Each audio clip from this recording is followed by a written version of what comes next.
preparation.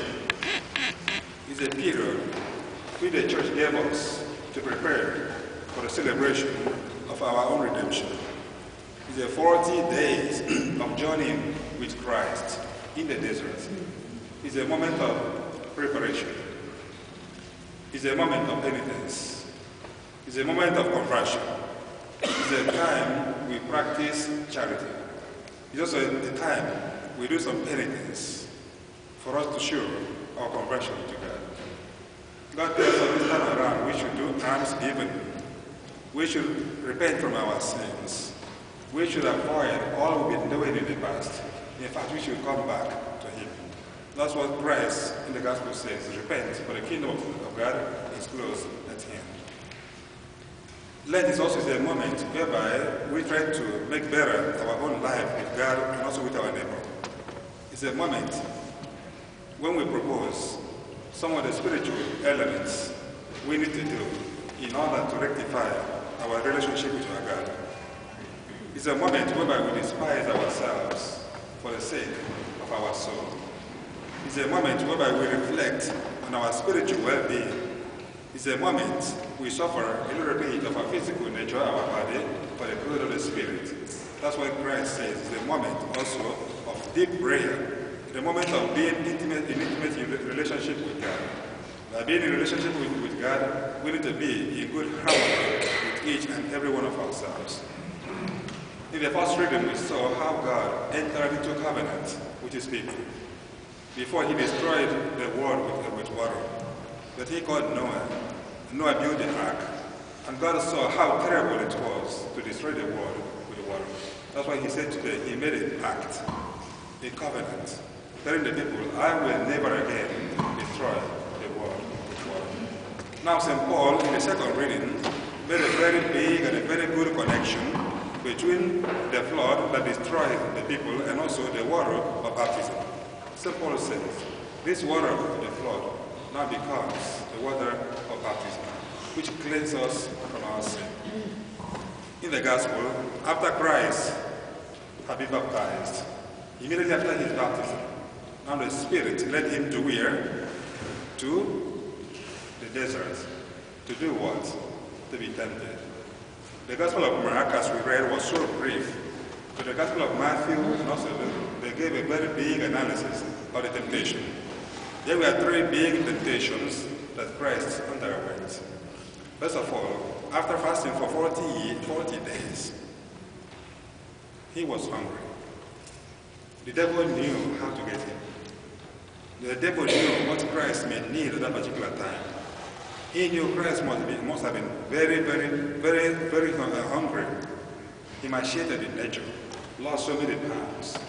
Now the devil went and said, yeah, if you are the Son of God, turn this stone to become loaves of bread. What did Christ respond? Man does not live by bread alone. Did the devil give up? No.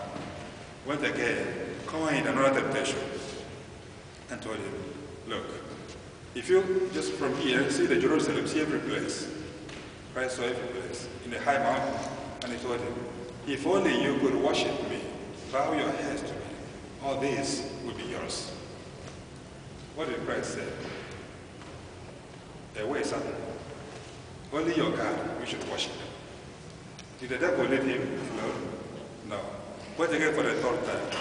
And now took him up to the highest pinnacle and told him, if only you could fall down from there, just leave yourself, throw yourself down. I will send my angels to keep guard over you, lest you strike your foot against a stone. Did Christ obey him? What did Christ say? You should not tempt the Lord your God. And immediately now this happened. That's it. Christ now began to choose the disciples according to the context of Mark. In the same way as we are proposing this our Lenten journey, we will have so many temptations. Christ was tempted how many times? 3 times. Then how many times are we going to be tempted? As we propose our own penitence we shall do, our own suffering which we want to do, our own the charity we want to do, the almsgiving we want to do, we we should also know that the temptation is almost everywhere around about us. As we propose to make a change in our lives, most of the time the devil does not leave us alone. But now Christ, being God, overcame the devil. The same way through prayer, through fasting. If we can pray and also if we can fast, I think most of the temptation that comes on our way, we will overcome the temptations. The Spirit led him to the desert. Also, we may reflect what is the importance of desert in our lives, or importance of desert in the life of Christ, or even in the life of the apostles. Christ, in so many occasions, made a pact with the people of Israel in the desert.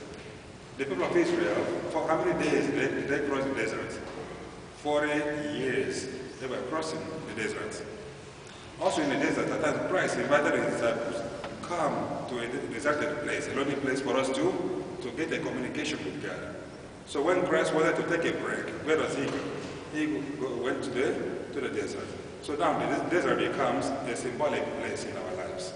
Now the desert we are talking about is not the desert that is in Sahara in Africa. Now everyone, we have our own desert where the place we withdraw into ourselves to make analysis, to reflect on our lives. What am I doing? Where am I going? How am I going to make my relationship with God more strong and more solid? How am I going to make my relationship with my neighbor also more strong and more solid? How am I going to be a good follower of Christ, a good disciple of Christ in my life? How am I going to show testimony of my life to the people? How am I going to lead the people down to God? Our own hearts need now to be in the desert, whereby we go and encounter God within ourselves. Christ went to the mountain or to the desert. He encountered Christ.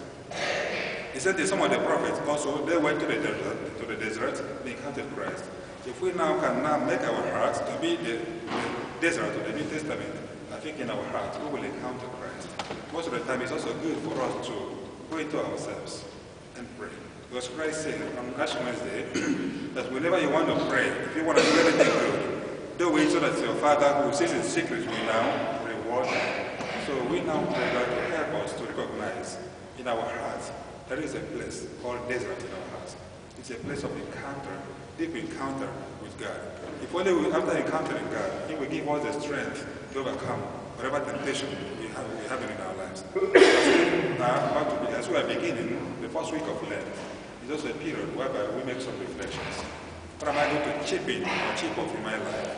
What am I going to give up for Christ's sake this Lent? What do I propose? What type of fasting do I propose? Nowadays, fasting is not only fasting from food.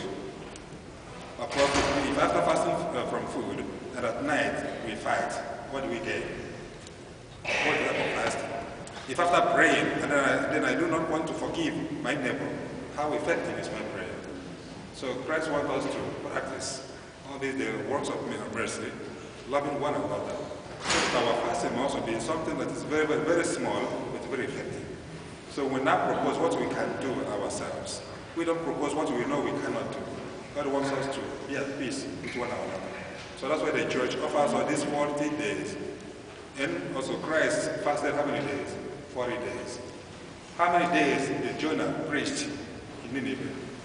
Jonah said, only 40 days, and Nineveh will be destroyed. So 40 days become now something symbolic. Symbolic number for us. So as we begin this Lenten season, we pray God, let it be for us a moment of prayer, a moment of encounter with God. Temptations, yes. Every day we're going to have more than, Christ was tempted 3 times. Every day we may have more than 40 temptations at a time. But now, what do we need to do in order to overcome the temptation? But at the moment we begin prayer, that's the worst temptation comes in.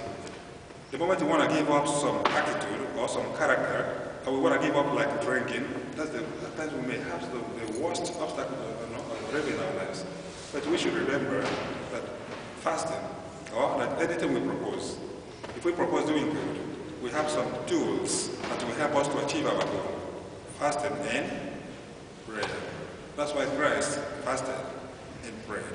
The consequence was he was highly strengthened. He has the power now to subdue them. The same way, if we can imitate Christ these 40 days, if we can imitate Christ through prayer, suffering, sacrifice, at the end, we will emerge victorious. We will be happy because the kingdom of God will be to everyone. In the name of the Father, and the Son, and the Holy Spirit.